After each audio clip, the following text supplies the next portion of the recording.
Hello everyone, I'm Cody. And I'm Chantal. And welcome to Unit 1, State Hijacking. Now, this is a story of some national state espionage and spies and bomb threats and hijacking specifically. So what happened was a flight from Greece was flying over several, Eastern European countries. It got over Belarus when, there was a threat made about a bomb on this plane.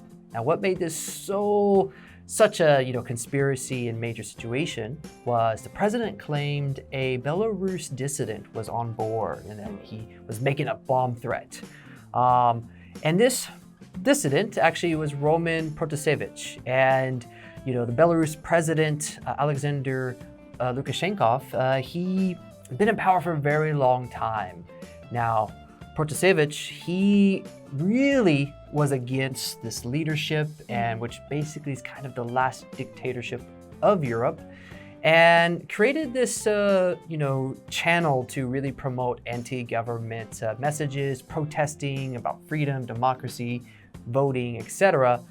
And this man on board, was him and his girlfriend were flying to Lithuania over the airspace of Belarus.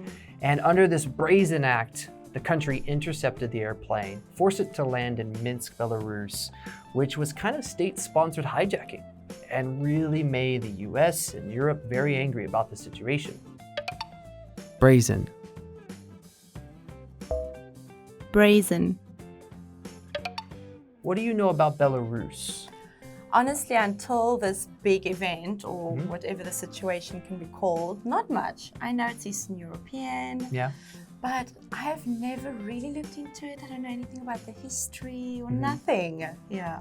Now I know something. Not a good thing to know. No. Lukashenko, I understood, has been in power for many years. I think it's been close to 20-something years. Could we call him a dictator already? He pretends it's democratic, right? Right. But he essentially runs it very authoritarian. He's the sole leader. He's been winning election after election. Winning. Yeah. Which, some of the opposition, which is led by Roman, they say this is fraudulent. Yeah. These elections are not real. They're not true. And so there's, a lot of pushback against it. So that's why this egregious action, this brazen action of intercepting the flight, forcing them off the plane and arresting them in jail now is such a terrible, terrible thing. Fraudulent. Fraudulent. Before that, I only knew that Belarus was once part of the USSR. It's still pretty close to Russia, to Moscow, but other than that, I don't know much about it. Now for the language focus.